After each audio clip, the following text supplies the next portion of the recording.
That's great. When I was actually in the Tomasina region, You're out of we went out for a couple days out excellent. It's a huge giant. What's it called? It was I'm scared of you. No, kill that. Back Kill that. there. No, that's We have the same problem every time. Privately funded research.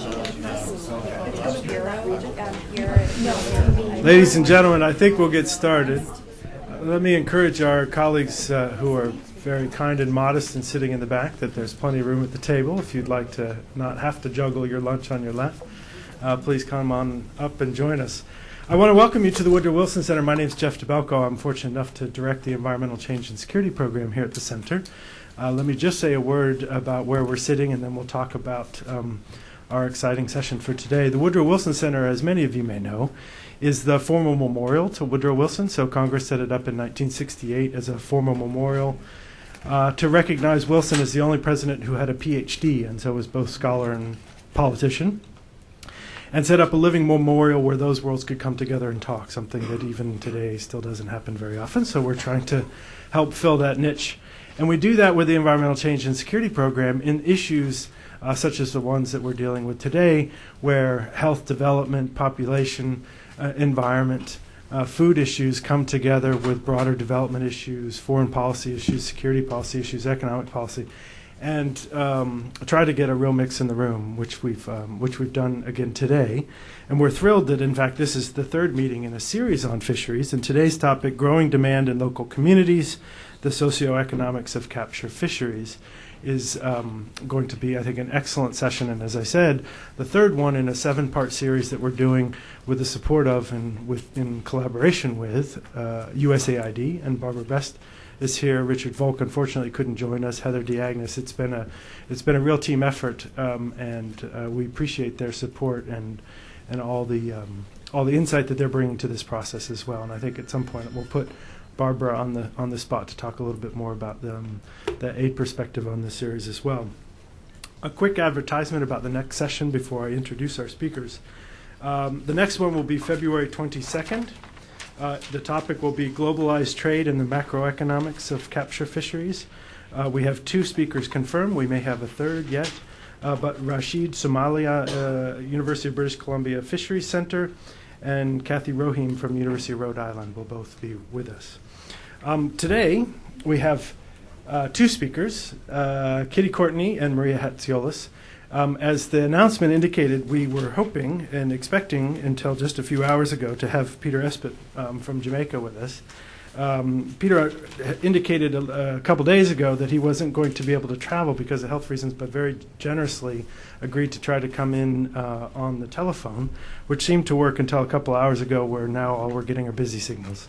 And so we will continue to try to do that, but I think what will be have to be an unfortunate second best is that we share his slides with you when we receive the final versions of those and incorporate that into the meeting summary and online posting of his experience and the stories that he has to tell.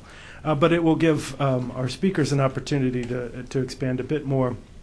But also, we will call on you to share some of your stories and specific experiences and really also start getting at the questions of what needs to happen and who needs to do it and how we get from here to there on these issues.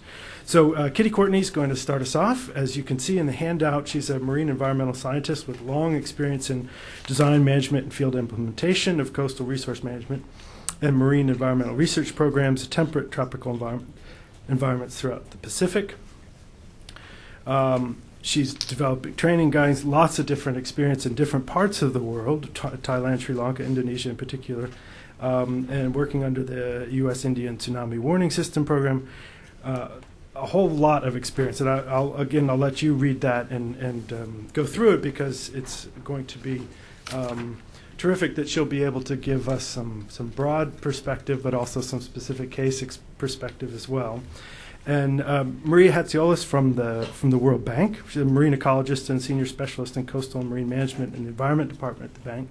had signed up as a discussant, and we'll ask her to do that and give her a little more time than we usually prescribe our discussants, so she'll have an opportunity to expand on a number of themes as well. And again, we have two experts here with all sorts of experience, and so we're very fortunate to have them kick off what we anticipate to be a lively discussion.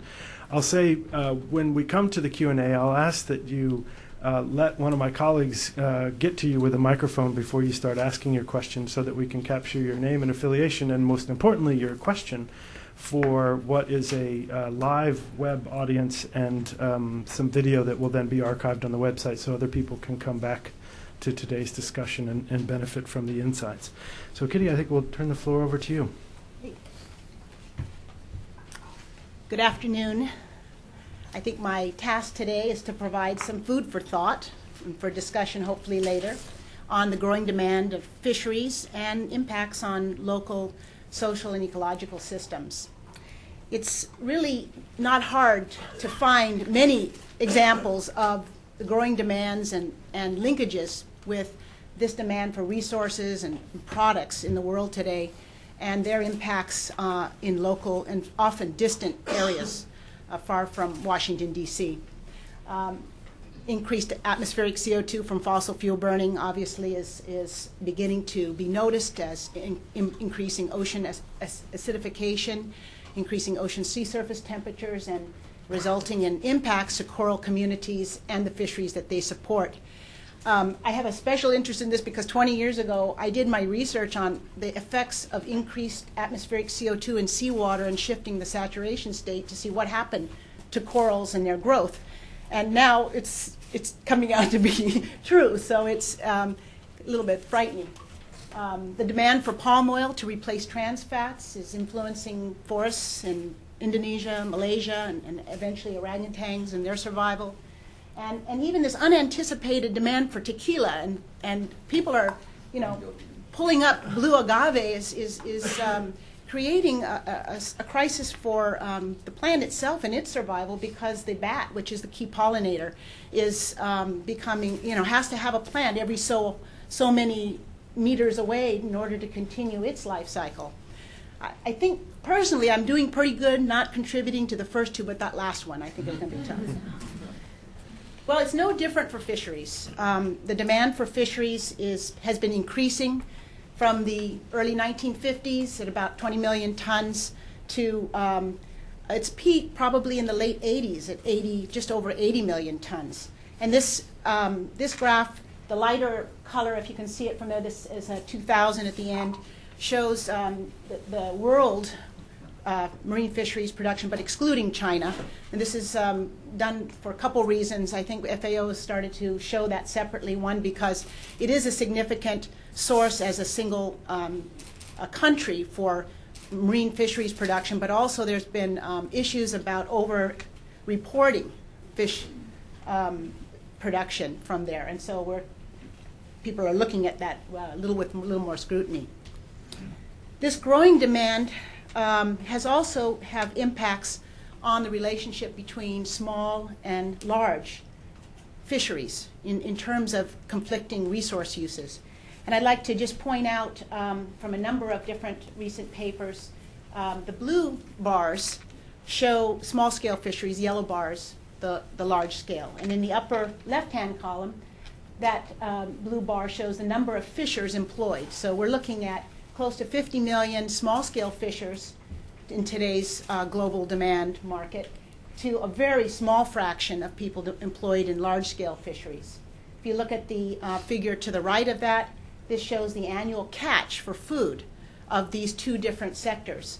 And the small scale, of course, is still producing a significant amount of fish production for food, about 30 million tons. Large scale, just slightly over that. Lower left, we see that fuel consumption for these two different sectors are vastly different. Obviously, small scale consuming very little, low fuel. And also on the right, this is the discard rate, the bycatch. So small-scale fisheries are certainly more fuel efficient. They're discarding less products. They're producing quite a bit. And obviously, if we can continue to maintain those fisheries would have great impact on food security in many countries that depend on fish. And these largely are countries in Asia and Africa where 17 and 26% of the protein contribution is from fish, for animal protein contribution, that is. So with this growing demand, there's seemingly increasing conflicts in between these two fisheries, which are now competing for, oftentimes, some of the same fish. Obviously, large-scale fisheries, many of which go offshore, but a lot of them are now moving closer inshore. Now, I'd like to take these sort of three themes: the growing demand, increasing resource use conflicts between these two scales of fisheries, and decreasing food security, and look at some examples from the Philippines, which I'm mostly familiar with. A lot of what I'd like to present today are experiences from two projects that were funded by USAID, one of which I was managed in the beginning of 1996, the Coastal Resource Management Project, that went on for about 9 years until 2004. And our primary goal there was, while working with all levels, sectors of society, from villages to the national government, our main focus was to help build local capacity to manage small-scale fisheries. And the second project, the FISH project, Fisheries Improved for Sustainable Harvest, is now building on those experiences from CRMP and trying to scale up some of these initiatives to more ecosystem-based levels. A lot of the documents and information that I'm drawing from in this talk you can find on our website, which has captured most of the documents. It's like a virtual resource center on oneocean.org.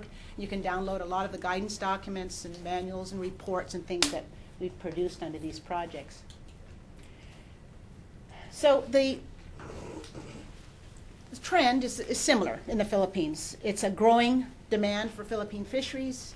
Production is increasing. This one actually shows capture and aquaculture production. In the early 50s, it was about 250,000 tons, growing to over 2 million today. And there's been some responses to that demand. Much of we could start with is some of the external assistance to help develop commercial fisheries and aquaculture.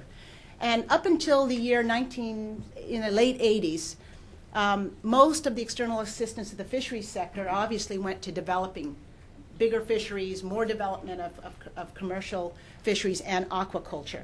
When the trend started to show that we're starting to overexploit these resources, a lot of this funding started to shift then to how do we decrease effort and improve management.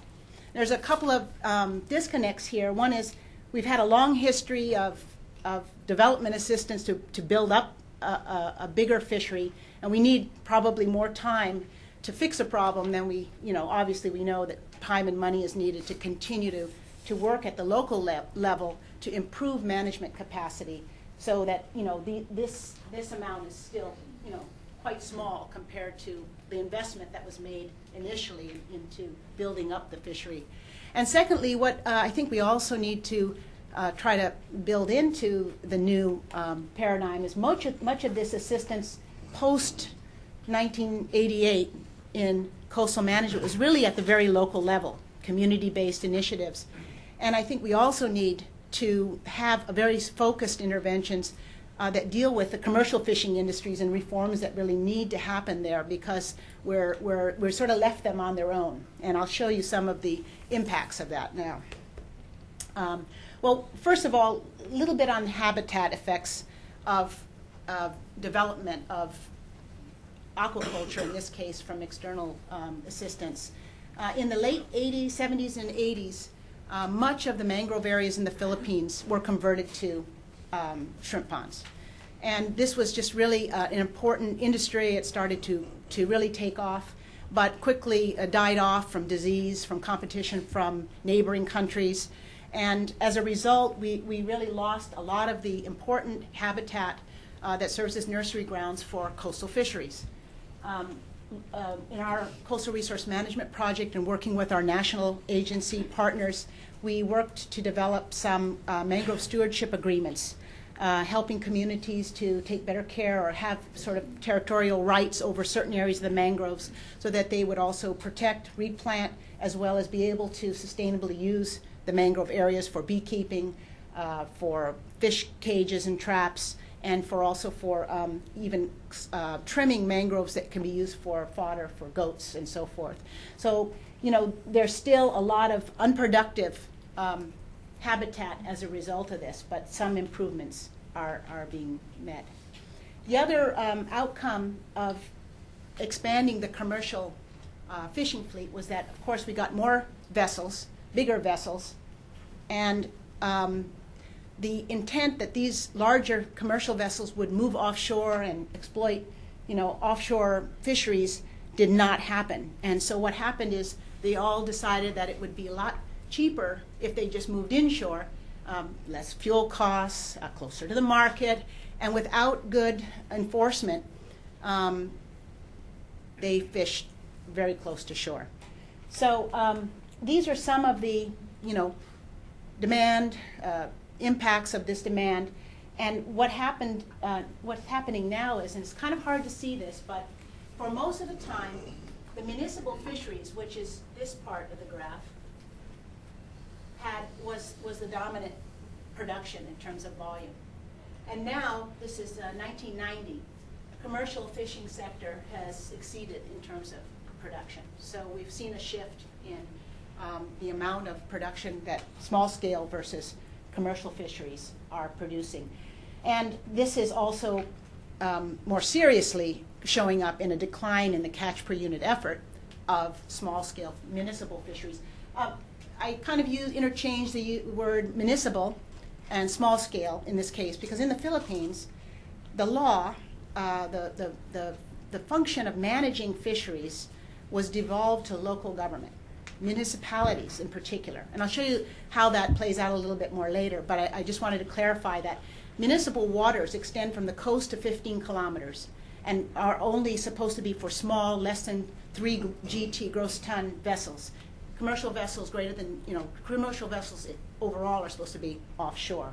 So anyway, this decline, and then this can also be seen, we do a lot of very important initial component of any of the work we do in the field is participatory coastal resource assessment, which is really involving the community as well as local government in identifying all the impacts, looking at the actual, doing assessments of the marine environment and the fisheries, and coming up with information that they themselves have gathered. And this graph actually was through a participatory process, talking to elders of what was the catch like in terms of, you know, kilograms per day. So in the 50s and 60s, they were catching about 20 kilograms per day.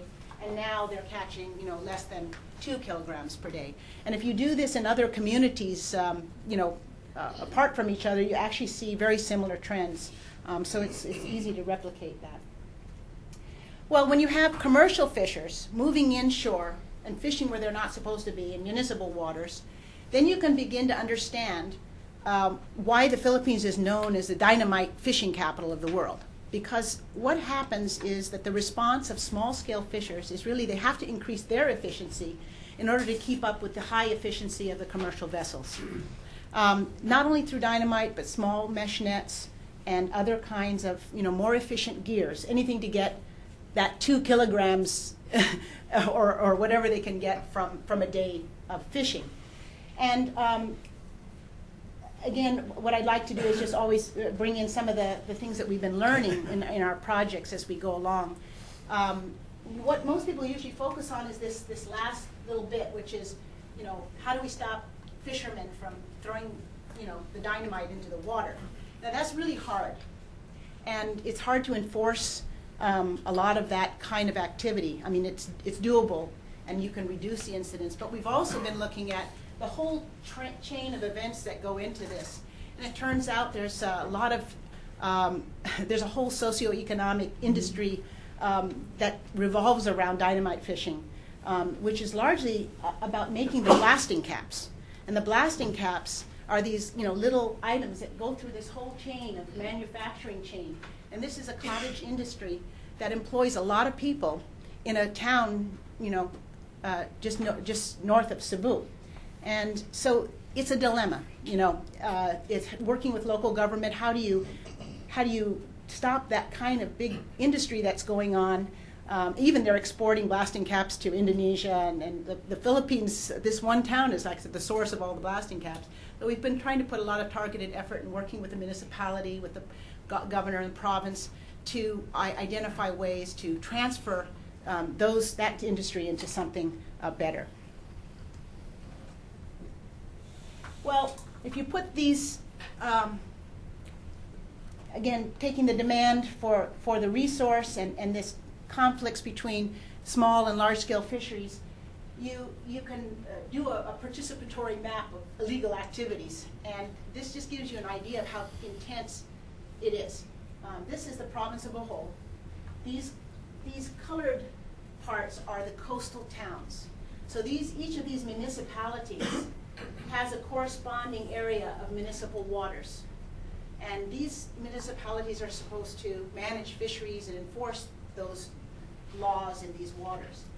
Now, this legend is just a long list of different kinds of illegal activities that are all occurring in this municipal waters. And I know you can't see it, but what is here is this overlap between, blasting, but intrusion of commercial fishing vessels, using different kinds of illegal gears. And so together, this is one of the key challenges in how to manage a small-scale fishery that is, having a tight interaction between resource use conflict with commercial vessels that pull out big amounts of fish. In fact, these big red dots are fish aggregation devices that the commercial fishers put in so that they can easily come in quickly and grab the fish. And they essentially co-opt some of the communities into allowing them to do that. And the extra side result of all this is a lot of this fish is taken to Cebu, which is the second major city. It's about 30 kilometers away, and sold for a higher price there. And in fact, some of the fish that ends up in Cebu comes back to Bohol so that Boholanos pay even more for the fish that was caught in their water. So these are, some of the complex dynamics that are occurring in this issue of increasing demand, resource use conflicts, and then getting priced out of food. So this is a common, very important staple, the ground scat or galungo, and the price has doubled in the last 10 years in terms of pesos per kilogram for a basic food item. Well, needless to say, coastal law enforcement is a really important component in terms of restoring small-scale fisheries. And when we first started our work in the CRMP in 1996, we didn't really tackle that right away. But later we said, okay, this is not something we can ignore. And there are a couple of lessons I wanted to just bring out from our experiences there. First,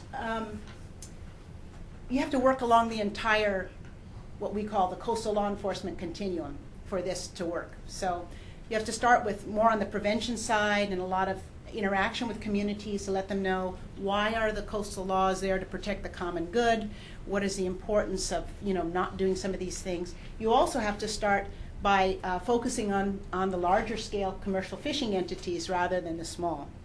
You have to go through the whole apprehension, prosecution element, and we've worked in all of these, even training judges and prosecutors to help them be more familiar with coastal laws, environmental laws, so that when they get the case in front of them, they have a sense that it has of importance to people's livelihoods and life, because usually they're getting heinous crimes before them that they think, oh, this is just some little bag of fish, what's the big deal about it? So really working that whole coastal law enforcement continuum is important.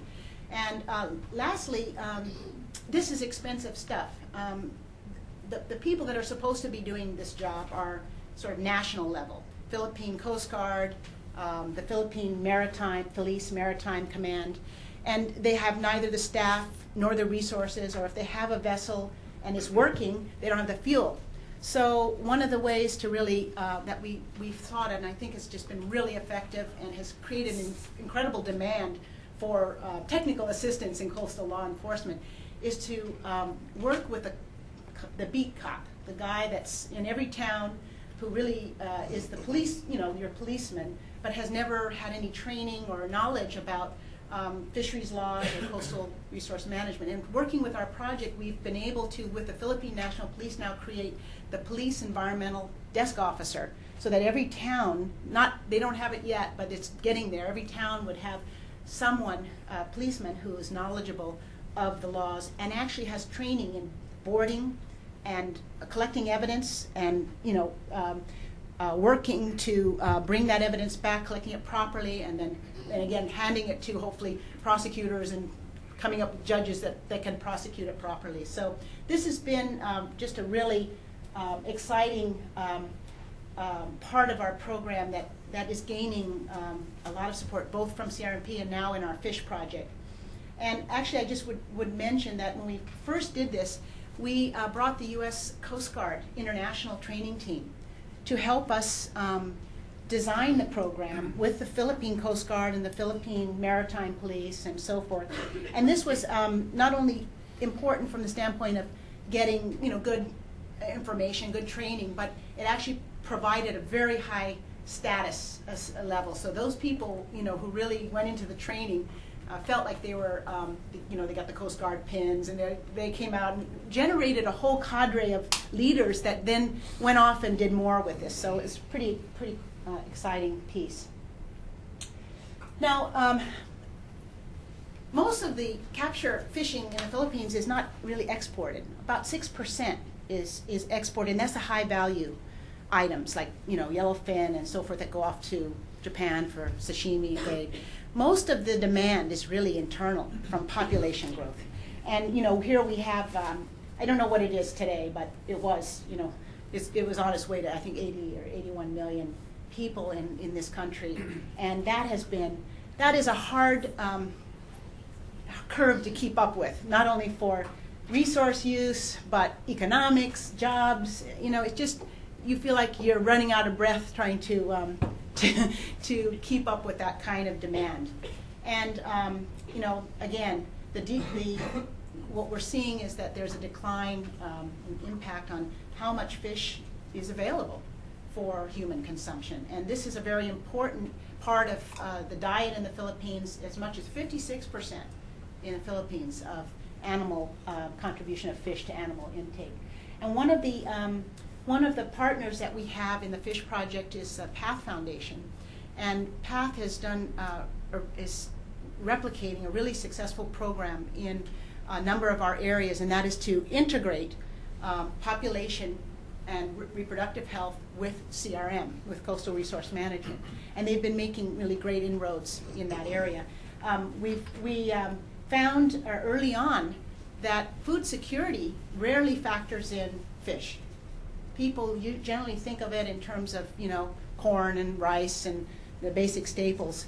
And so one of, again, project intervention was to develop a simple little booklet that showed the relationship and how important fisheries are to food security. Well, there are many challenges in the Philippine coastal zone. Whenever I show this, I tell people, actually, this is how it feels. It's that busy. It's that intense of activity going on, and what things are going on. You kind of feel that, and at the same time, what I've been talking about, mainly coastal law enforcement, but really what's needed is a much more integrated approach to working at the local level. Certainly, we would love to see more national support, especially to help us, move commercial vessels offshore, which is not in the local government's mandate to manage, per se. That's a Bureau of Fisheries. We'd like to see more support to get all this, foreign poaching out of Philippine waters. Of course, the Philippines tend to go to other waters too, which is probably, why these things are difficult to enforce. But just last week, again, Chinese vessel inside Tupataha, which is a national marine park and a World Heritage Site. And, usually the damage is already done. The turtles are there, and the giant clams are there, and the corals are there on the deck, and they generally get let go. So So what I wanted to just mention here and sort of transition just quickly now to some of the lessons we've learned in working at the very local level and looking more at an integrated approach. First, realizing that this mandate, coming back to this concept, and it's very foreign to some folks, although some countries have a much more local, authorities that manage fisheries. But the Philippines, all these yellow are coastal municipalities, and all the light blue are their municipal waters.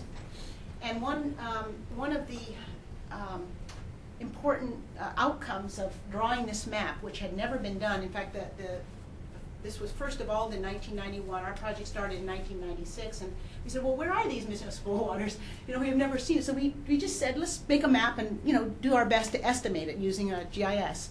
Well, the outcome of that was phenomenal. First, nobody had seen where those waters were, and it did two things. It actually empowered the mayors, because they said, well, gee, we have more responsibility. Much of their internal revenue allotment, which is based from the national government, is based on the area of their municipality. They said, but we have all this other area we're responsible for.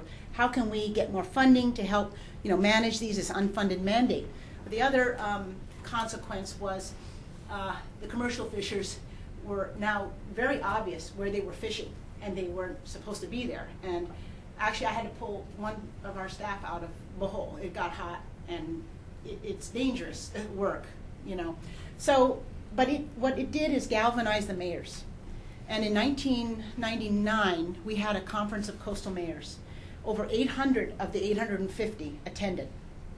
And they worked for 3 days to come up with, sharing their experiences, coming up with resolutions, because this was under the League of Municipalities of the Philippines. It's an organized, governance, local governance group, and the effect of that, I think, was phenomenal. You can meet mayors that just said that was the point in which their ideas had turned around, and that was the point at which they could see that they needed to provide coastal management as a basic service, just like you would health or education. Their people depended on fisheries. That was food, that was the livelihood, and that was something they had to do. Now, I can't say that this is spread like wildfire and everything everywhere, but in the places where we've worked, we've had very good response. First, it's important, obviously, I think most of us know, to involve the community. I mentioned this before, from the beginning to the end. And that interplay between local government, and when I say local management, I'm really saying local government together with coastal communities that are actively involved in not only assessing and identifying issues, but really helping to plan and implement many of the interventions that are needed. So this scale of management is about human behavior. It's not necessarily about technology or other kinds of issues, but it's really about human behavior. We have to encourage local government to really appreciate the value of what they're losing by not managing their fisheries and not managing their coastal habitats. And we've done, economic valuation studies to help present information to them, and to say that they have to invest in order to get a return on that investment. And we saw good evidence that while they're small amounts, the municipalities have continued to invest and increase their investment in their municipal programs, like a line item that you would see for health or education. Another emphasis is really that management needs to contribute to those economic returns and livelihood. We've worked with a number of communities in developing alternative livelihoods. That's always a difficult road to travel. It's hard to do that, but trying to put that mix of conservation actually earns money together. And our Alongo Seascape Tour was internationally recognized by the Ecotourism Society and others as a place that was really trying to achieve those goals. Also, we've worked with a lot of municipalities to set up revenue generating mechanisms from marine protected areas where tourists visit, and we've had very good success where appropriate in doing that. Some of the municipalities are actually earning enough to put back into management. Some of them do a 60-40 split, so that 40% goes back to just community projects to help build up the community. So that's been a positive aspect. Also, working at this level, at the local government and local level, we had to find a way to demystify what needed to be done. And I think the idea that coastal management is a basic service was helpful. But then we had to put in, well, what does that mean in terms of the basic ingredients that you need and the steps that you need to take? And part of what we did in this, what I'm showing here, is part of what's called the CRM certification system. And there are benchmarks for beginning, intermediate, and advanced CRM, which have to do with not only achieving certain steps, but also the length of time that you sustain those steps. And this has worked very well for municipalities to get a grip on what needs to be done first, second, and third, and how to move through, where they're going with this, because otherwise it becomes quite mysterious. So what this says is, at the very basic, you have to have a multi-year plan drafted. You have to have baselines assessment conducted. You need to have community organizations formed and functional so that you can work with them to implement. You need to have an annual budget, and you have to be doing a number of best practices in protected areas, fisheries licensing systems, and so forth. So a menu of things that people can pick from. And this has also helped sustain these interventions. And by the end of CRMP, we actually had many of these municipalities that we were working as sixth of the coastline, covering sixth of the coastline, achieving those benchmarks. Now, just quickly to transition for a minute, we're in building on that base of understanding of how to work at the local level, what are the building blocks. We've now are scaling that up a bit to work at more of an ecosystem level in the fish project.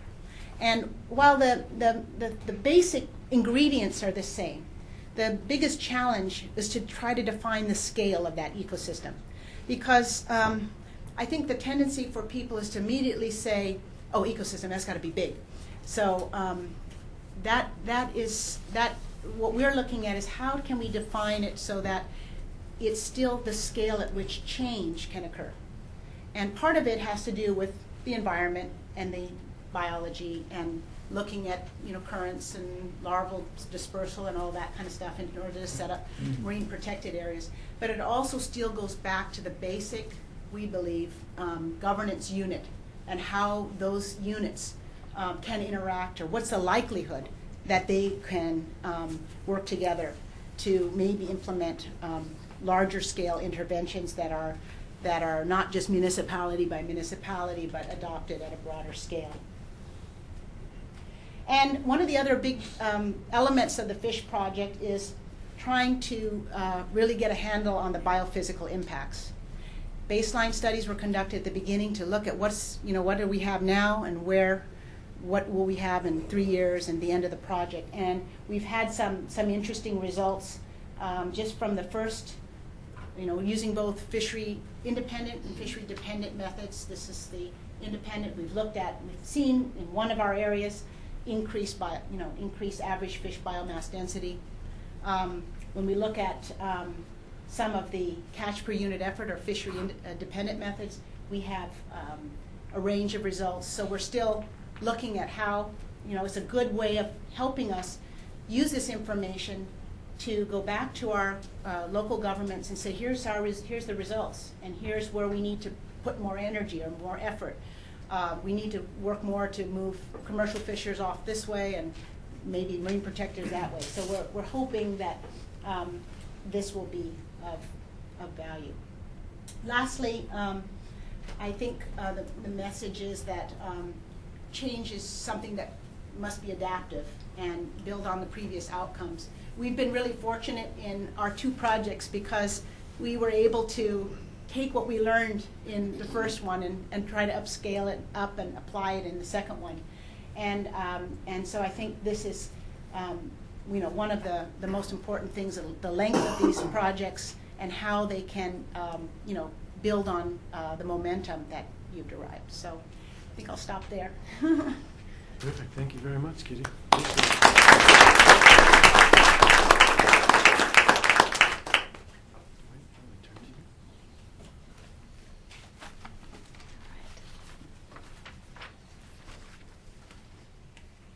Well, that was a really excellent talk and certainly very comprehensive about the challenges that small-scale fishers are facing in a very important part of the world. I have a challenge before me, and that is to try to be a discussant, but also to share a little bit of experience from some of the work that we're doing in the World Bank under a program called ProFish. But also, I thought it might be interesting to focus on a particular part of the world in West Africa. I wanted to present some contrast to the Philippines case study. Let me say that until this morning, I didn't know I was going to be actually presenting more than just a sort of being a sounding board to the presentation, but I did put a few things together, and what I've tried to do is note during Kitty's excellent presentation some of the differences, similarities, but primarily the differences between the situations that exist in the Philippines and in West Africa. So I think perhaps what I will do, because it's sort of trying to weave a bit of a talk as well as a reaction, is to make some comments, some observations on some of the points that Kitty made, and raise some of these observations, and then I may go into just some points specifically about West African fisheries, and we have some information from Sierra Leone where the bank is doing some upstream analytical work. Let me say that a lot of what Kitty presented in terms of specific interventions in the Philippines is very much along the lines that we are also doing with bank support. In Africa, in Latin America, and also in Southeast Asia. So nothing of what Kitty presented was in any way contrary to our perspective, and it's very nice, in fact, to see that there is so much complementarity. So I'm really pleased about that. Let me start by saying that one of the things that really struck me as an underlying theme was the theme of population.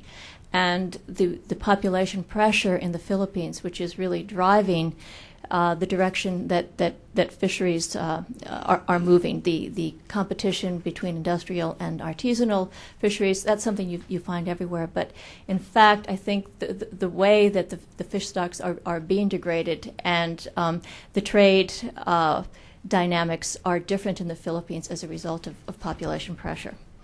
And I'll mention more about that.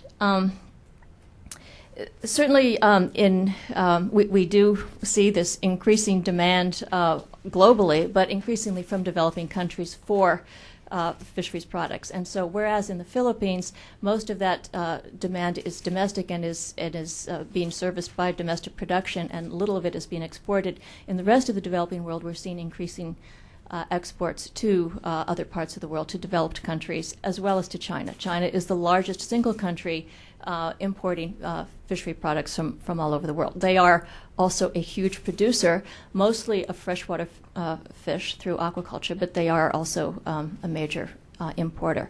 And so what we see in West Africa is that a lot of the fish is being produced not just for local consumption, but increasingly exported. And so this is creating a drain on food security, as well as driving prices up. The other thing that we are seeing is because of this demand globally for fishery products and the relative underexploited, I won't say underexploited, but relative to the Philippines, underexploited state of African coastal waters, particularly on the Indian Ocean side, is increasing interest by European and other groups to fish in those waters. So the industrial fleet, for instance, in West Africa is primarily a foreign fleet, and they are the foreign fleets are of the EU and other groups, and so the African countries are trying to negotiate better access agreements. They don't yet have the capacity to fish their own offshore stocks. And what's happening is a lot of the fish is not even landed. There is not the capacity to control and survey production and harvesting. A lot of the fish is landed offshore and sent immediately to markets in Europe and in the United States, Asia. So that's one difference there.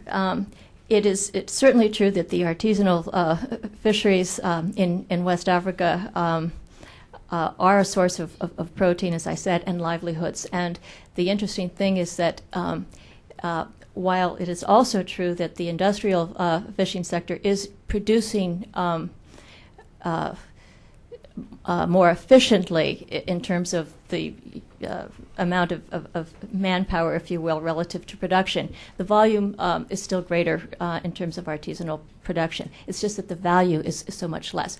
So, for instance, in Sierra Leone, the artisanal fishing community is producing about 48,000 tons relative to, say, 22,000 by the industrial fleet, but the value is only half of what the industrial fleet is producing. So there's a gross disconnect here, or imbalance, if you will, in the labor and effort which is used to produce a product that has much less value. And in fact, there's an opportunity cost. There is a huge demand for fish products, but the artisanal fleet and the artisanal community is not able to access that market because of processing constraints, and I'll talk a little bit about that later. Let's see. I would say that I'm going to, maybe you could put up, or Gib could put up the presentation that has some of the characteristics of West Africa, and I can refer to some of those.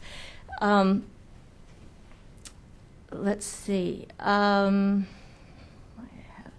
One of the interesting observations, too, and contrasts, is that in the Philippine experience, there's a long history of integrated coastal management, or at least some form of coastal management, for better or worse. I mean, there have been poor experiences, but a lot of experience. And I think, as Kitty has demonstrated, there's a greater realization that we need to be investing in the softer aspects of management rather than development. We need to build capacity to understand stock dynamics, to understand human behavior, to really focus on the sustainability aspects of the sector rather than the pure production aspects. And of course, similar to that coastal resources management experience with marine protected areas is also very long and I think, significant. Whereas in Africa, you have the reverse. Africa is the most recent entrant into the integrated coastal management paradigm, if you will, and they are now struggling to build capacity in that area and to set up marine protected areas. So you've got a very interesting sort of dynamic, if you will, a sort of dialectic where you can see the progress of the Philippines over time, and you can see where Africa is, West Africa is on that sort of continuum, and possibly predict where it would go if things continue to evolve, population pressures build, et cetera. And there is a lack of investment in coastal management and sustainable management of fish stocks. One of the other fallouts of this contrasting experience is the whole question of open access. Because the Philippines has had more experience in coastal management, and now we see that there is, of course, a devolution of authority to municipal government to manage coastal resources, there is a greater focus on limiting access, creating some form of organized access. It's certainly not perfect, and in a study that's outside on the Philippines, you'll see that there are still huge problems with trying to register vessels and keep that access limited to those legitimate stakeholders on the coast. However, there is at least an effort and an understanding. In many other parts of the world, and certainly in West Africa, we have a situation of open access. And until we can actually get a handle on that and try to limit that, we will continue to see overexploitation and a diminution of the productive capacity of those nearshore stocks. So that's a real challenge in Africa, building the basic governance framework to limit access. How are you going to do that? Well, many different ways. One of them is to create, a licensing scheme to zone areas that are only available or open to communities within a particular geographic area. And we have some good examples from Latin America where that's actually happening. Those are documented in the case studies that are outside. But again, that is an interesting contrast between what's happening in the Philippines and the situation in West Africa. The fact that you do have an open access and a very weak framework for governance results in a lot of illegal fishing going on. Kitty mentioned that there's a lot of poaching. Mostly it's competition between the industrial commercial fleet and the artisanal fleet, whereas in West Africa we find that a lot of the IUU fishing is, of course, from industrial fleets, but these are foreign fleets, which are not landed. And in the case of Sierra Leone, the amount of illegal fishing that goes on, the value of that catch exceeds the the catch from licensed legal activities. So it's a very, very significant issue. We are trying under ProFish, which is the global program on sustainable fisheries that the bank is involved in, to build up this whole monitoring, surveillance, and control system, which is extremely important. Yes, one needs to work at the local level with the local cops, but one also needs to make use of technology to get at the larger, high-value fisheries that are being depleted through very organized, fishing fleets. Let me see. Kitty mentioned the illegal activity at the local level in terms of a cottage industry, for instance, these blasting caps. It's quite interesting because there's a political economy dynamic that needs to be taken into account. Even though we know and everybody understands that blast fishing is bad, dynamite fishing is bad, it's actually creating livelihoods and revenue and employment for some people. And so, how do you address that very very delicate or politically charged issue? And Kitty did mention one way is to try to introduce alternative livelihoods. In Africa, we see this as absolutely key, and not only because of the illegal activity, but more because of the subsistence activity. In other words, the fisheries are simply not yielding the kind of productivity that will be required to meet the demand for protein and for just basic livelihoods.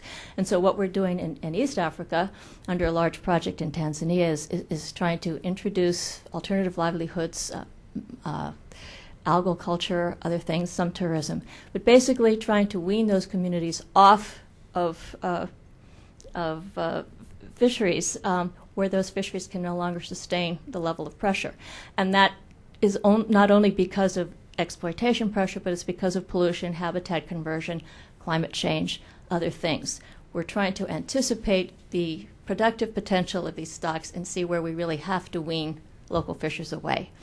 The other side of the coin, though, is to increase the value that they are getting from their product. And so getting them involved in the value chain, increasing the processing and value added is something that we're also quite interested in doing. So that's another area where, particularly in West Africa, where the product is that in the artisanal sector, the processing is very, very rudimentary. It's basically drying and salting and smoking because there is no capacity for cold storage. And so much of the fish, certainly in the artisanal sector, is dried and smoked, and it's traded within the region.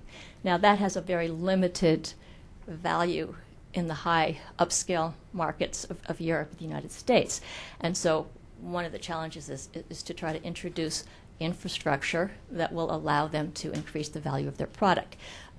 Somebody mentioned in a study that I'm going to quote in the next slide that there is an emerging market among the diaspora from Africa for this type of processed fish, but it's a boutique market. I mean, certainly one needs to create those links, but for the real profits to be obtained for the artisanal sectors, we need to get them engaged in the right kind of processing and marketing that will access the larger retail or returns on their product.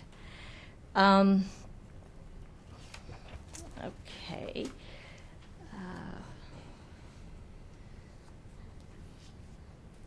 Now, I think this point about working with local government to educate them about what they are losing is extremely important. The bank is also working very much at the local level.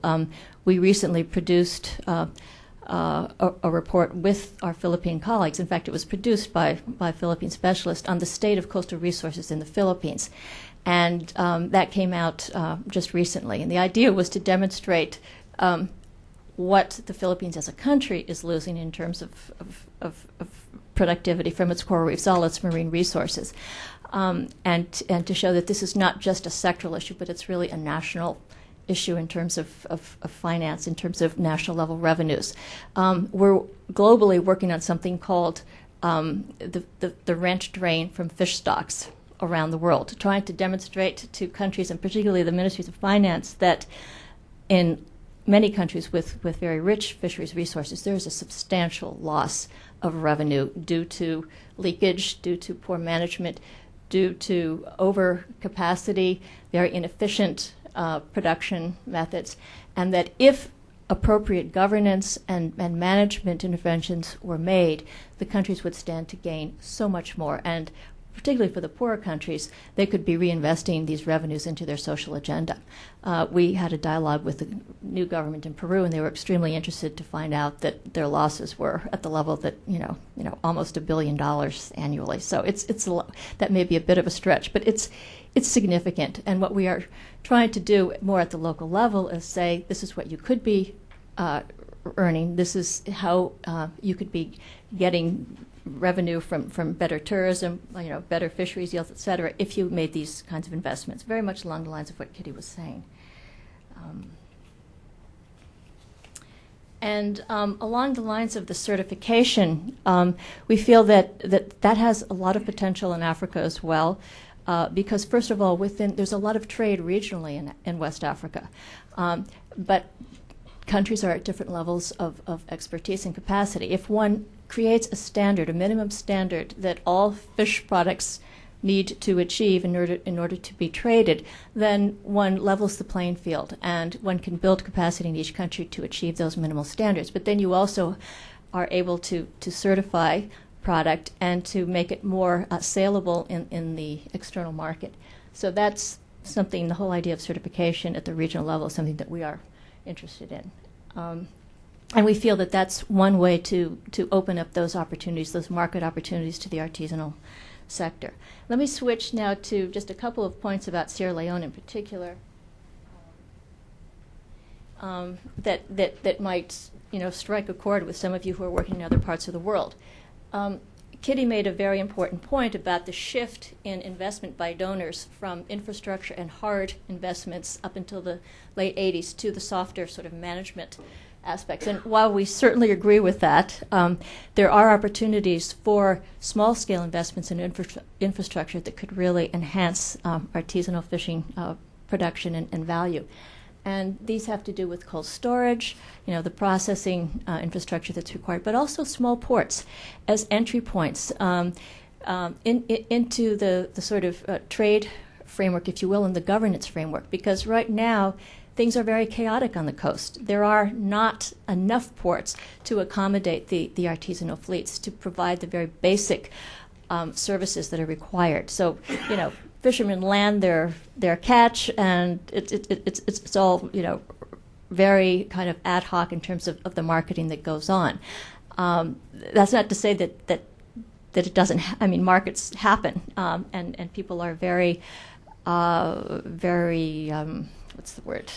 innovative about how to deal with these constraints. But it is a major constraint in terms of adding value. And ports can also be used as an entry point for better governance.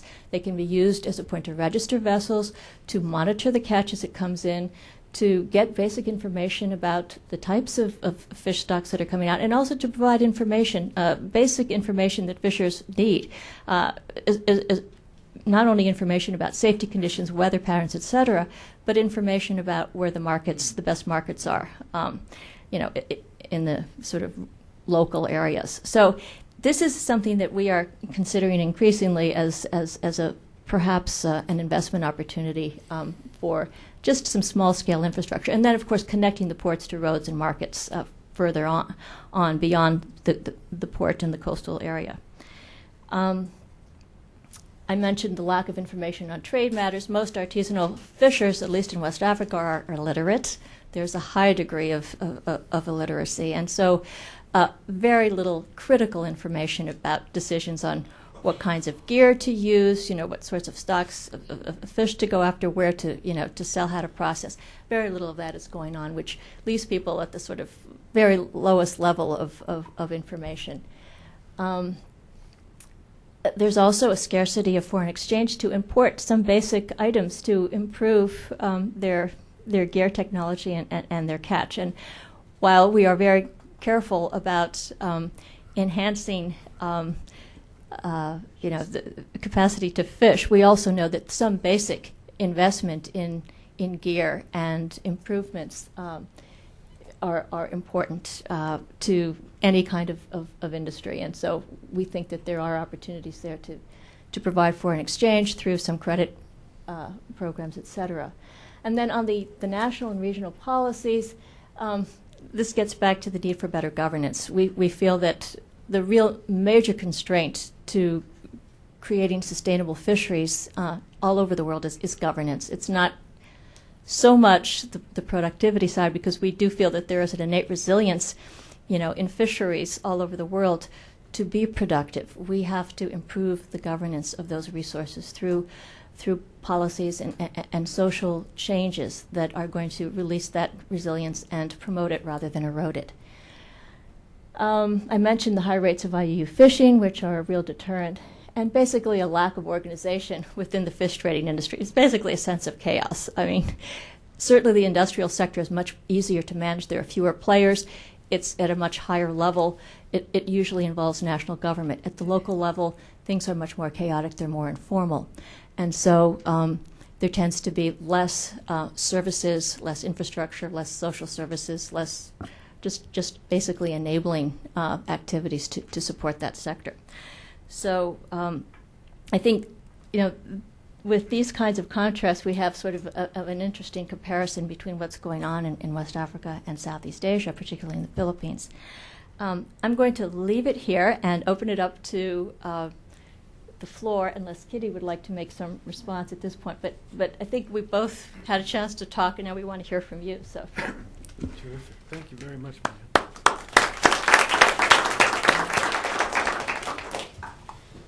Yes, absolutely. It's our pleasure now to go for the Q&A. And as I indicated before, if you could just let us know who you are, where you're coming from, and use a microphone so that our folks on the web could benefit from your question. So there's a question down here, gentlemen. Yes, my name is Max Mayu. I'm with the USDA Cooperative State Research, Education, and Extension Service.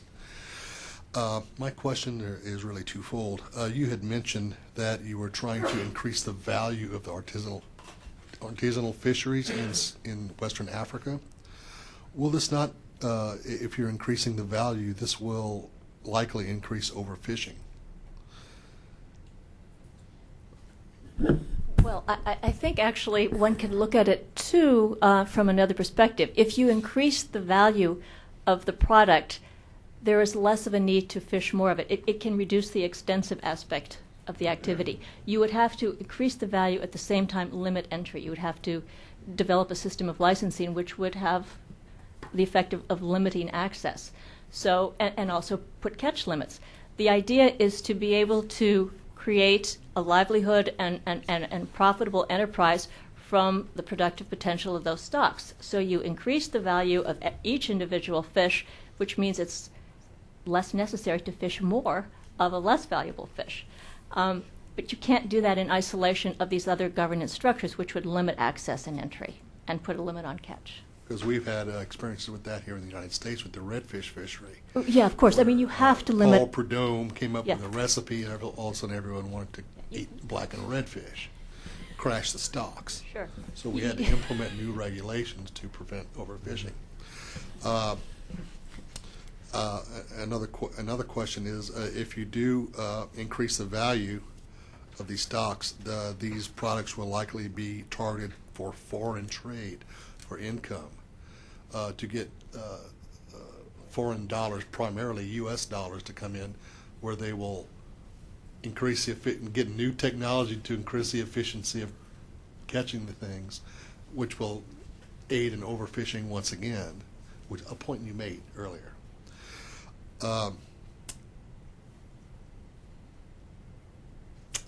I work with the aquaculture program with USDA. Where does aquaculture fit into all of this? With FAO recent numbers coming out from the Subcommittee on Fisheries and Aquaculture, nearly almost 50% of the world fisheries products are now coming from aquaculture. Where does aquaculture come into this? Yeah, maybe I can discuss that. I think, well, I know for a fact that aquaculture is a major thrust of the Philippines government in the Bureau of Fisheries right now. In fact, part of our dilemma is that they're not dealing with the commercial fishing side, and they're just focused on the aquaculture. I think it has an important role. It's just that we've had have such a history of bad experiences, and it's just really hard to get excited about it and figure out how one is going to do this. I mean, I'm not an aquaculture expert or anything, and in fact, it's very interesting that I just got a new project in Hawaii to do offshore environmental documentation for a new company that's doing ocean aquaculture of tuna. I'm very familiar with it. And Hawaii is the only, I think, state that has a marine leasing license for aquaculture. Now, I've looked at this. It kind of has some good points to it. It's in deep water. It's, blah, blah, blah, blah.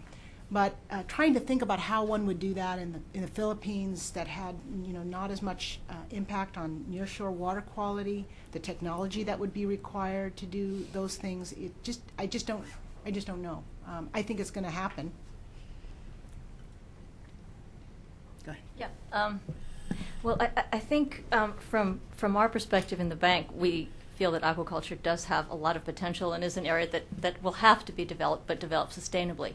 We feel it's also important to focus on herbivorous aquaculture. In other words, fisheries at the very bottom of the food chain. You don't want to be focusing on carnivorous fish because of the technology requirements, the feed requirements, other things. So we're looking probably mostly at freshwater species. That's not to say that you can't do, marine aquaculture as well, but the focus should be on fish in the lower end of the food chain. We have just come out at the bank with basically a paper on the state of the art of aquaculture. It's not quite published yet. It's available online, isn't it, Lidvard? Yeah, and we will give you the, what is it? It's www.worldbank.org/fish. And you can get a PDF version of this paper. It is kind of the definitive state of aquaculture. We used FAO experts. We used people from all over the world. So there we have a discussion of the environmental impacts, the opportunities, all of the constraints, but really the inevitable, as we see, future of aquaculture as an important offset and way to fill this demand, this global demand for fish. Is that exclusively freshwater? No, not at all. Not at all. One of the issues with Sir, herbivorous fish. can we just get the microphone back to you just to make I don't sure? wanna take all the time. That's all right. We'll give you a final follow-up. One of the issues with herbivorous fish is the relative low demand for them. The higher priced fish are the carnivorous fishes like the salmonids and the tunas and stuff like that. And so if you're talking about subsistence aquaculture or commercial, quote, income generating aquaculture, they're two different things. Sure, but to meet the food security demands of people in the developing world, certainly they're not going to be that picky. I mean, it depends on how you process it. And yes, some cultures, have a tradition of not eating freshwater fish. But I think certainly in terms of in Africa of meeting, food demand for protein, that's going to be one way to go. Of course, you have your capture fisheries to meet, the higher value demand side. But there's definitely a place for aquaculture. And I was just noting that I'm starting to see tilapia in restaurants. And, like coming from the Philippines, that's like, I just don't really want to get near that fish. And they're this is a special menu, tilapia. Absolutely. Even anchoveta, if I can just intervene, there was just a recent, because we worked with colleagues in Peru, they just did a chef's festival of different ways to prepare anchovy, which is a trash fish. It's the fish meal fish. But now Peru has made it a policy to increase the amount of human consumption of anchovy to get at this demand, for increased fish and protein. And they're challenging their chefs to prepare, tilapia in ways that are going to really be pulling people in. And they had, there were no seats available at these restaurants the whole week. So there you go. Louisiana produced a cookbook for Nutra also. Boy, that would be a challenge. Okay, gentleman in the back. Yep, my name's Fraser McGilvray. I'm from Conservation International. I have one question and two observations, really. My first observation is I agree with you, tilapia is an awful fish. The second, my question mainly is to do with enforcement in the Philippines. Now, you looked at it from the PNP and the municipal level. Did you actually go into the barangays and look at the Bantay Tinglat, the Bantay Dagats and everything like that, which is the the local village patrols? Yeah, absolutely. But one of the reasons that we were looking at sort of more of a multi-sectoral enforcement units, because what happens with Bantay Dagat is these are just individuals in the community. They're volunteers. They don't have even life insurance, and it's dangerous business. So while it's good for a watch program, it's not good for the harder enforcement because it's just too darn dangerous. And so what we've tried to do is build multi-sectoral enforcement units that have people from the community with the PNP, with the Bureau of Fisheries, who can help do things like fish examinations. They're trained to see if they've been dynamited or whatever, and just have this kind of multi-group. And that's where we've had a lot of success, because it's also a check and balance system. We have all kinds of issues, even just the Bureau of Fisheries and their ability to enforce by themselves, or the police and their ability to enforce. There's so people are so connected, family-wise.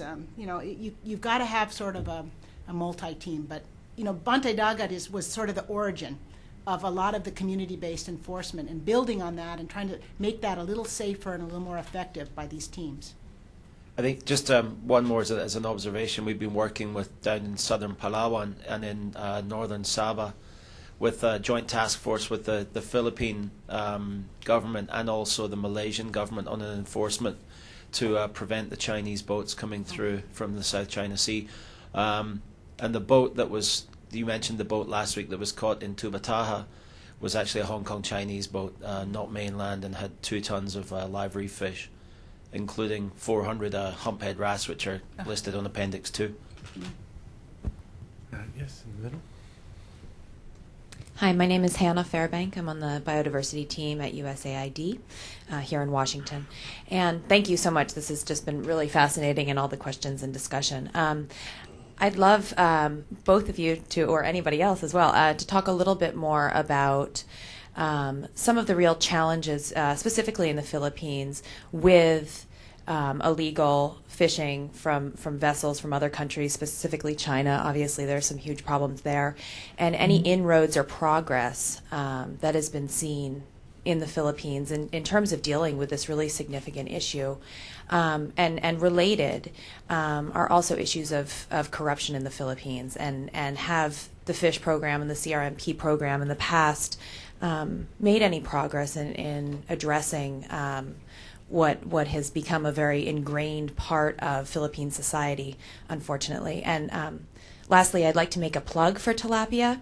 I lived in the Philippines for 3 years and ate a lot of tilapia, and I know the reputation there. But coming back here, actually, Ten Pen has some great tilapia dishes, and you can feel good about eating tilapia for the most part. So that's my pitch. Thanks. Well, Hannah, I think regarding foreign fishing intrusion, one good thing is that the Philippine Fisheries Code could,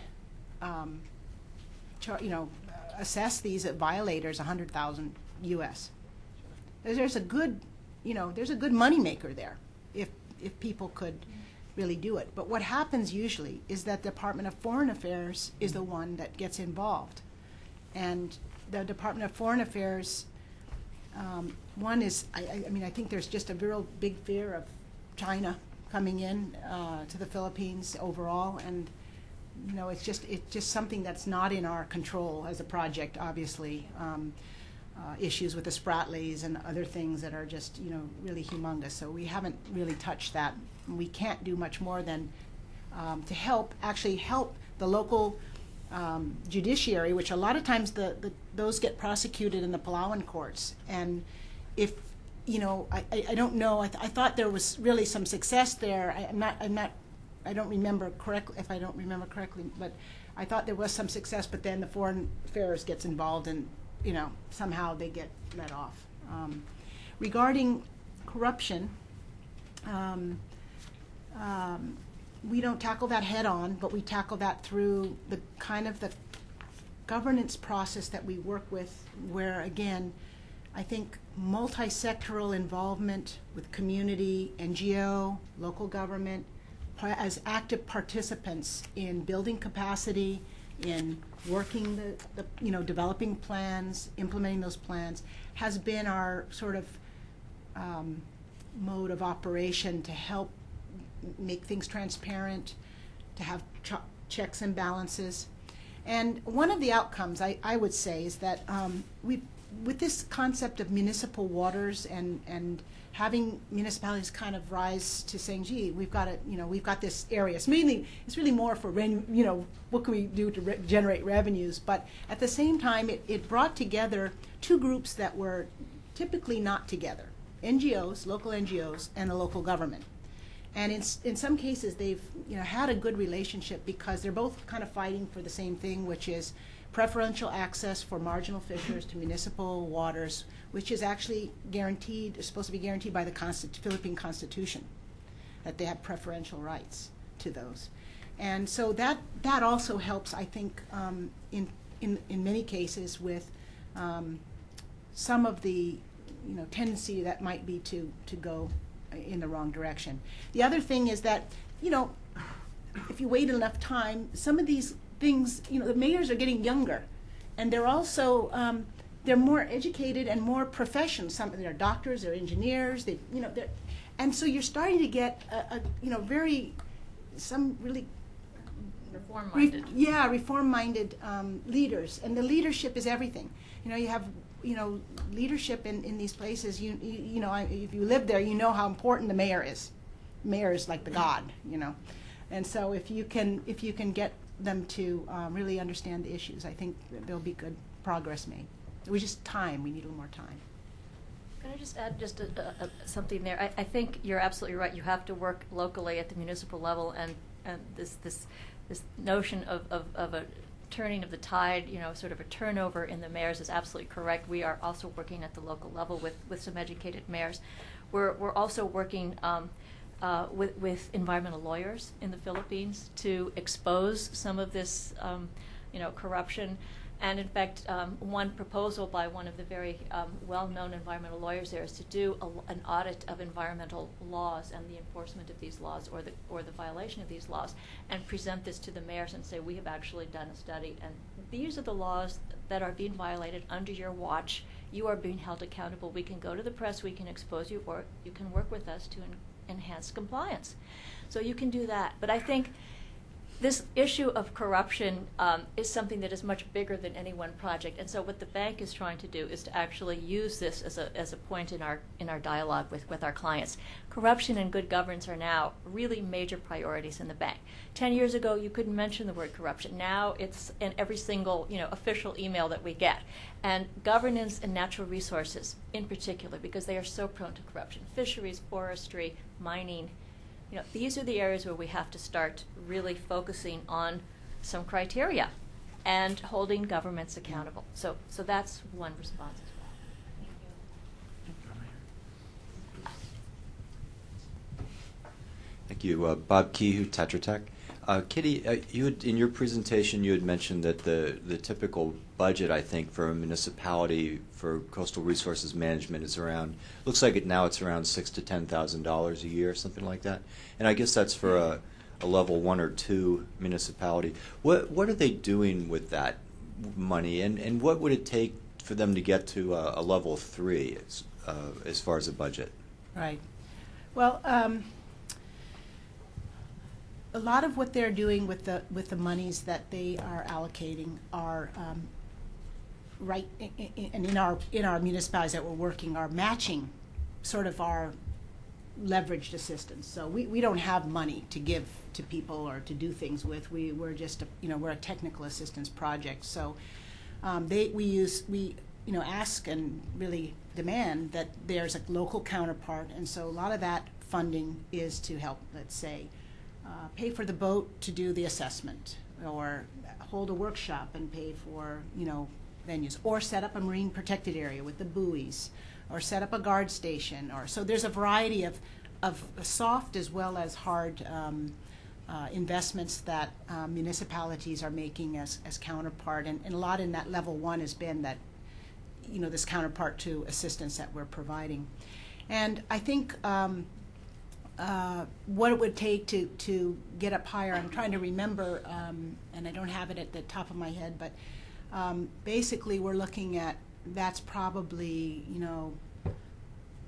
maybe less than 1% of some estimated value of what municipal resources could be valued at, and we like to bump that out to more like a 5% return. So maybe 5 times that. And some municipalities are spending that's kind of an average, but there are municipalities that are spending a lot more and getting a lot more out of it. So. Okay, Heather. Hi, I'm Heather Diagnos, and I work at USAID in the Office of Population. And in listening to both of your presentations, it really strikes me that a major player in your discussions and our discussions today is the commercial sector. And I'm wondering, in your opinion, I have 2 questions. One is, what's the role of engaging the commercial sector, not just by imposing laws or by management structures, but actually engaging them in the process? For example, the experience we have here in the States with fisheries management councils. Now, I know that's a varied experience, but it is an attempt to bring the commercial sector right into the management process. So that's my first question. The second one is, what's the role for the international donor community, for example, like USAID, to actually promote projects where we are engaging the commercial sector? Well, I can talk a little bit, and then maybe Maria can help. In our fish project, we really, one of the constituencies that we really wanted to hit home on was the commercial fishing sector. In our first project, we sort of alienated them because municipal water boundaries just, that was the big fight. And so it set an adversarial, dilemma for us to get closer. But we have been having some dialogue with the commercial fishing sector. Many of them that we talk to know that they have issues, that there's overexploitation, that there are the declines, and they're feeling that. But when they are in a group, they aren't easy to work with, and that's been part of this. So it's sort of the divide and work individually is the best way, rather than trying to build it. I think at first a constituency of commercial fishers that are for change. So trying to find some that you're willing to talk to that can do that. And as I said in the beginning, I think there's a gap from donor community on reforms that are really targeted at this sector, because we did spend a lot of funding to develop it, and then we've sort of dropped our attention more to the community-based initiatives. So what about these guys hanging out up here with overcapitalization? There are too many of them. They're moving inshore. They're starting to be more illegal. And in our case in the Philippines, our biggest obstacle is one person. We're waiting for him to retire. But that's where we get to sometimes. I mean. So. Well, just very briefly, you're absolutely right. We do need to be working with the private sector, the commercial industry. I'll give you just an example of some glimmerings of success in terms of communicating the inefficiencies of the sector in the fisheries sector, in the anchoveta fishery in Peru. It's the world's largest single sector fishery. It produces upwards of 8 million tons per year in a good year, not an El Nino year, but at great cost in terms of the economics of the sector. Huge inefficiencies and overcapacity. We figure that the overcapacity in both production and processing is 2.5 to 3 times. The industrialists who are invested heavily understand this now. They are seeing diminishing returns. Even though the cost of fish meal and fish oil is going up, they still realize it's a very inefficient operation. One of the reasons they can continue to operate is that the loans are being serviced by the government. I mean, they've got some great sweetheart deals with the government of Peru, so that they're not suffering on that end. But they are seeing they do understand that their processing plants are not able to operate, particularly in El Nino years. And so they do want out. They do want to find a way to reduce the fleet and put some order on things. And so what we're trying to do is provide some scenarios, some options to them, how you would go about decommissioning boats, reducing the fleet, limiting entry, and increasing the profitability of the whole enterprise. Those who remain can actually pay for those to be bought out, who are inefficient.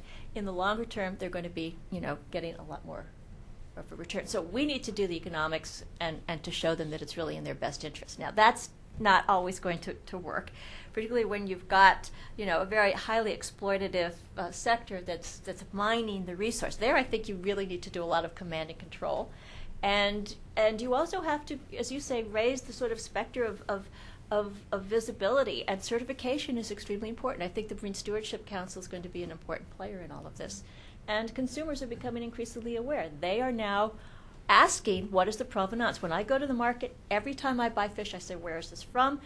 I go to the Giant and I say, oh, you have shrimp for sale. Where is it from? And the guy said, well, this is from the U.S. I said, oh, that's interesting. You're sure it's not Mexican? Yes, it's U.S. And I said, well, that's good. I'll buy it. Sort of pseudo guilt-free, because I thought, well, at least they're using TEDs, and at least there's some attempt to reduce bycatch, et cetera.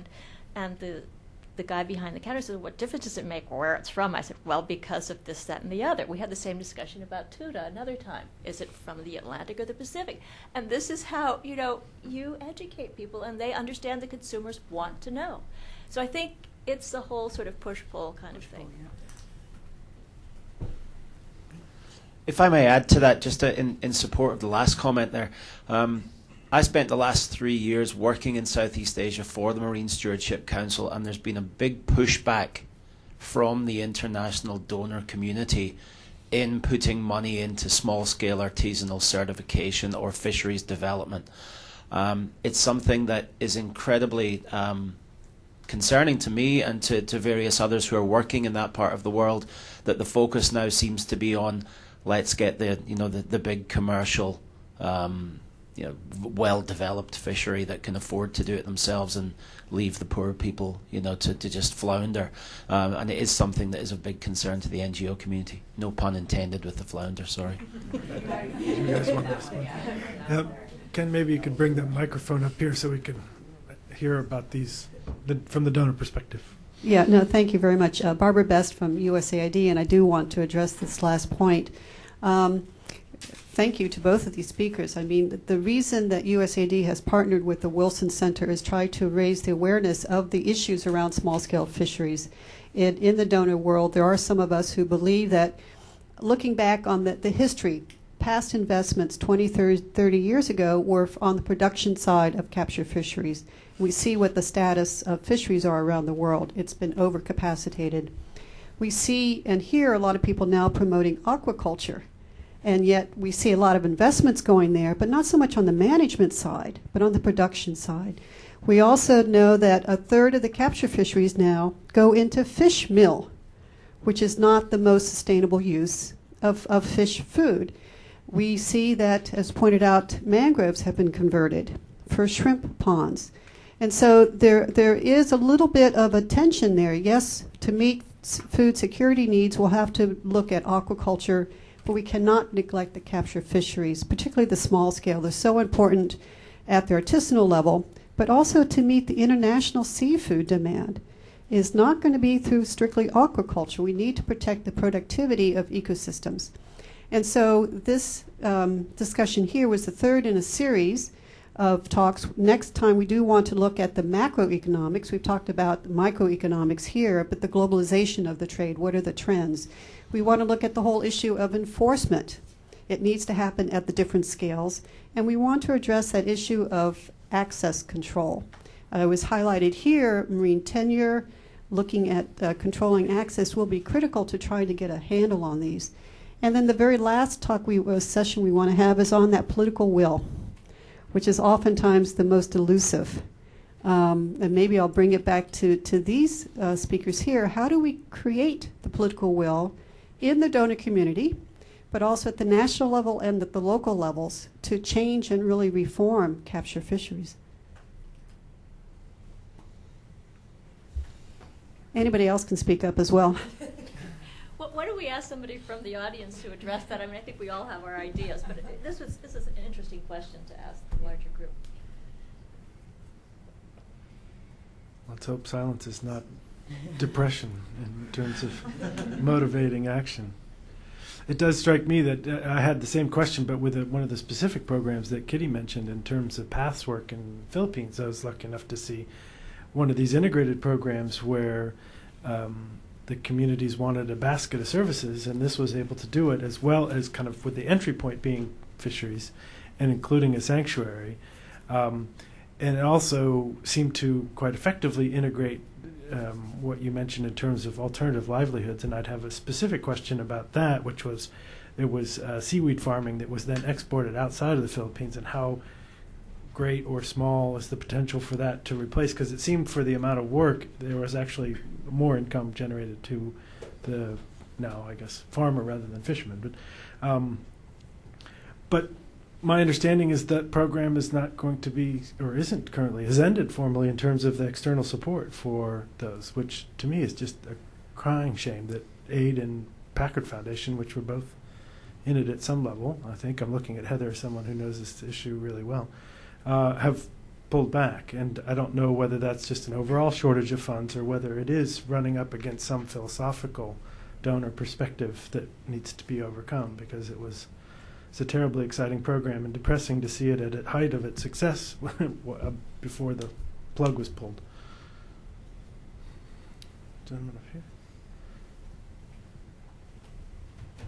I'm Dr. Stephen Jameson, president of Coral Seas, Inc., and lead author of the International Coral Reef Initiative State of the Reefs report.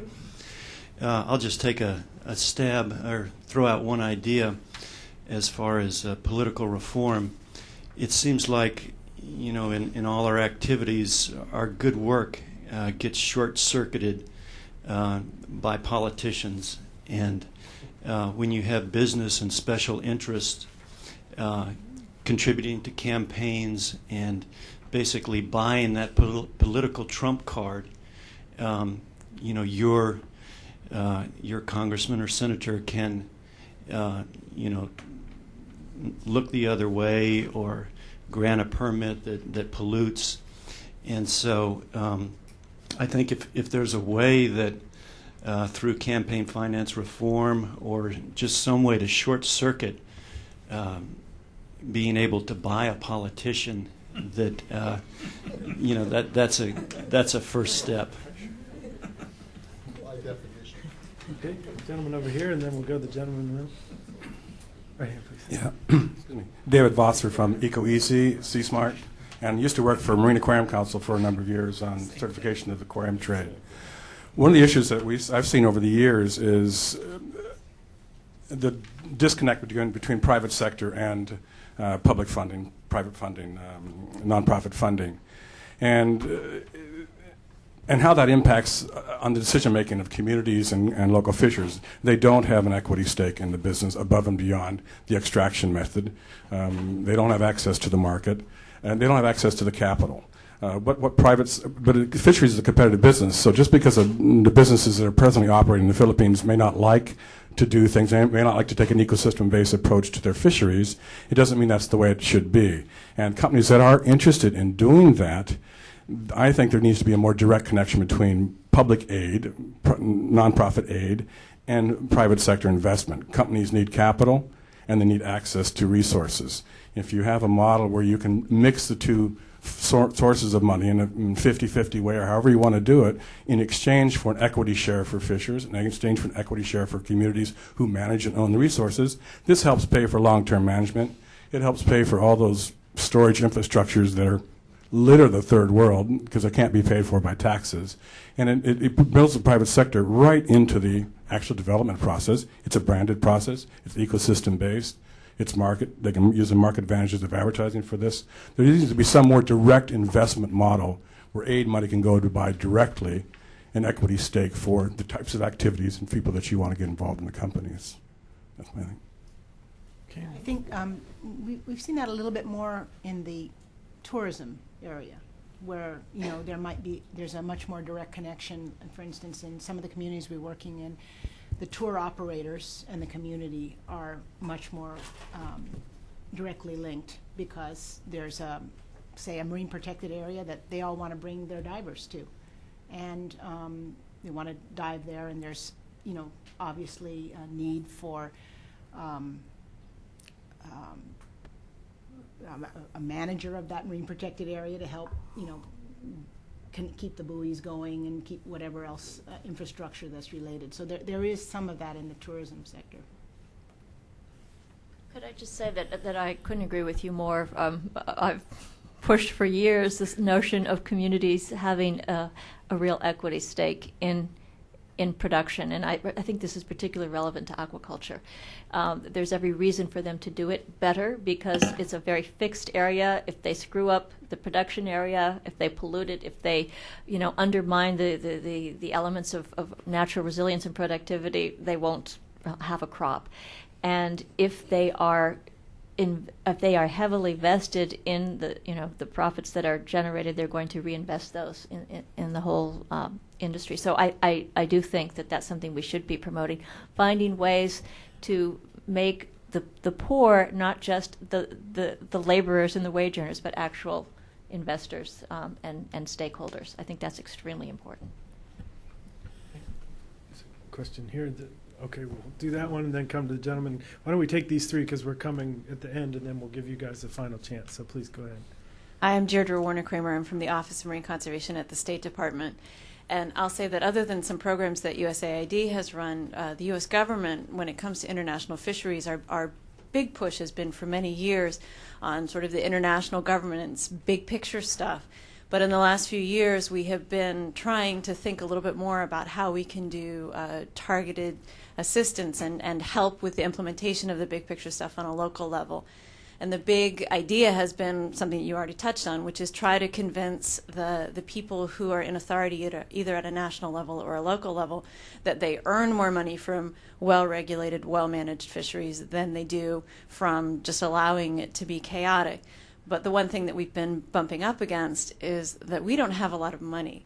And as you mentioned, in Africa, we have the European Union, who has a number of access agreements with African countries where theoretically under their new common fisheries policy, that money that they pay for the access is supposed to go for capacity building and developing some sort of infrastructure so that when the European fleets leave, there's better management. But the truth is that's where the money is, and also Japan does the same thing with a number of other countries. In the U.S., we throw a few million in the South Pacific, but otherwise we don't have a whole lot of money for that. So we've been trying as much as we can to think creatively how we can spend the few dollars that we have to try to get that political buy-in and try to change as many minds as we can, but it is slow going. And it's true that the one thing that we could all do a lot better is working public-private partnerships and trying to get the different levels of the government and the different organizations who are also working on these issues to be more coordinated. But again, we're the little players globally, believe it or not, in this one area. And we should all do a little better. I speak that as the State Department in particular.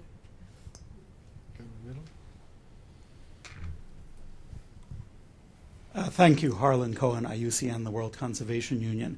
I was going to speak to the issue of political will and how to build it, and I think one of the answers is to show that it's in people's interests, and one of the ways to do that is through transparency. If licenses were available online, posted through national fisheries agencies, if management and conservation measures were easily available, I think that would help. And one of the things I'm thinking of is scientific advice is given sometimes with respect to total catch levels, and it is sometimes often ignored. And if the public could see the advice that was given and the decisions that were made, I think that would help. I'm thinking, for example, in this last year of the Eastern Mediterranean bluefin tuna, where the scientific advice was for a much lower level than was agreed. The management body, ICAT, set a higher level, and then the GFMC, the Mediterranean body, I see, issued a press release saying they've now adopted these great new management measures based on what ICAT had done. And if all of this were easily available online, people could track it and see really what the levels were, and the actual management decisions adopted was something like 60-70% above that which the scientists had advised. So I would argue for transparency, opening meetings of management bodies to the public, that is to the interested public who could report, and posting online for those who can't go so that they can actually read what has happened and get a sense of why. Thank you. The gentleman in the back, and then will be our final question. My name is Sergio Ardila. I work for the Inter-American Development Bank, and this discussion is very interesting. With Michelle, we've been working on a project in Mexico that started basically for political interest of the in the state of Sinaloa. They have significant conflicts between small fishermen and large fishermen there, and they created some problems. I don't know if you know, but Sinaloa exports a lot of tomatoes to the States. We eat a lot of Mexican tomatoes. And fishermen, a couple of years ago, they stopped. They went to the roads and blocked the exports. So they catch the attention of, state government. And the state government, called the bank and is very interested in organizing a program, coastal management program. Complete interest of the state, money from the state to start doing this. And one of the problems we've been facing is that most of the regulations and regulatory instruments and everything is at the federal level. States don't have that much role. So this case in the Philippines is very interesting for us. I mean, how they municipalities got into this, and what kind of problems there are between regulatory instruments managed at the local level and regulatory instruments managed at the federal level, and how this works. And so I appreciate if you can comment on that. I mean, Philippines has had a pretty long, fairly long history of local government. In fact, the only one that's similar and much more young is that Indonesia has now devolved much of their responsibility for environment and coastal management down to local levels. But what the major, let's see if I can just quickly summarize the major things. First, that devolution process occurred without necessarily national government giving up some things also that they probably should have. And to make matters more clear, there's some overlapping jurisdictional issues. For instance, the foreshore area, this little bit between, it's not under the local government's control. It's the national government who issues or can issue foreshore lease agreements.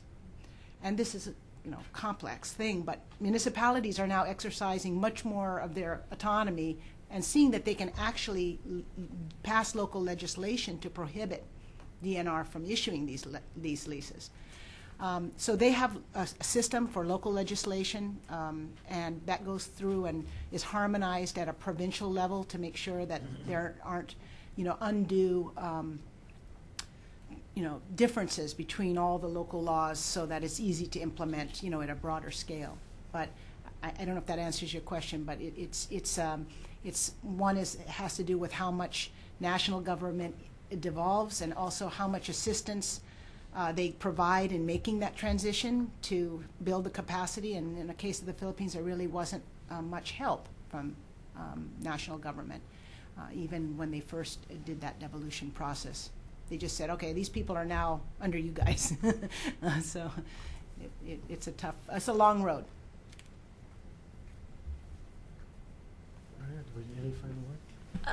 Well, just in response to this question of state versus national level, I think this is, particularly in Mexico, a problem. But one of the case studies that we did on marine protected areas and marine management areas was in Chile. And you may want to take a look at that, because to me, this is the way of the future. The Chile passed a law about 15 years ago that really allocated authority to for concessions. They, in a way, it wasn't exactly privatizing the coast, but it created a system, a systematic zoning system, a systematic zoning of the coast that said communities would have exclusive access to certain parts of the coast to fish. In this case, it was for benthic resources. It was for this big thing called a loco, which is an export snail. It's very tasty, apparently.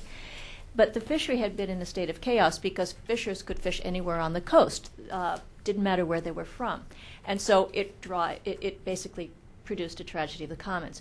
With this new law that allocated rights exclusively to communities, they were able to cordon off, if you will, the area that would be exclusively accessible to them. They were required to submit a management plan for the resource. They had to do an inventory initially of what the stocks were.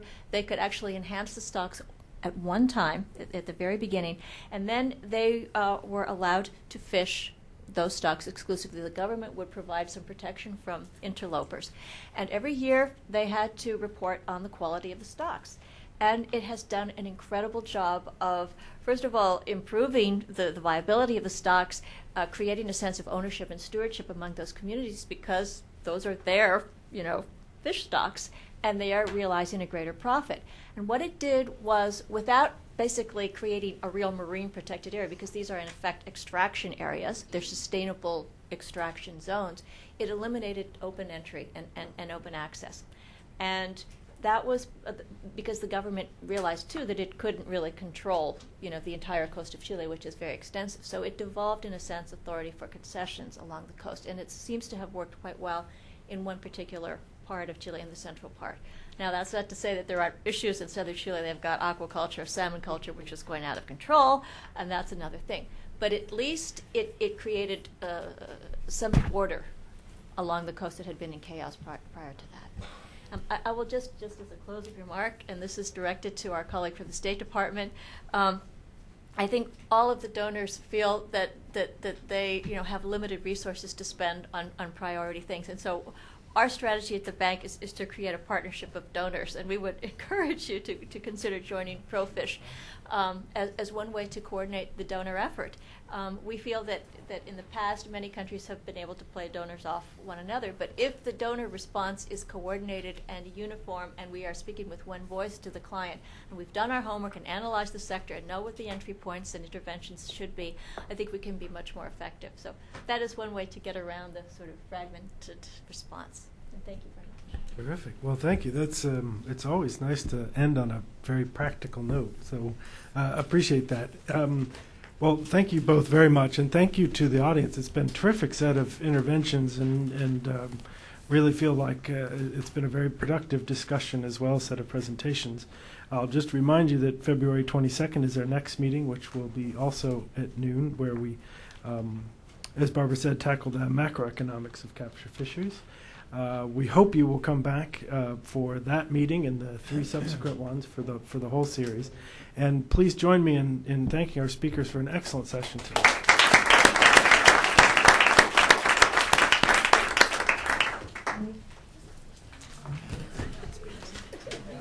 Great to share the podium with you. Hi.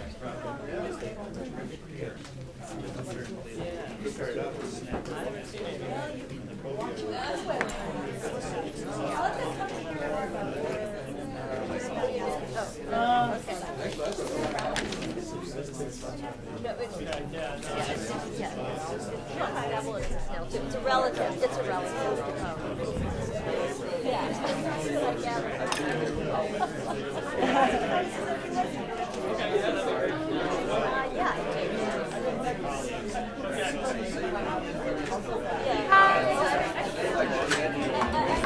That's what everyone tells me.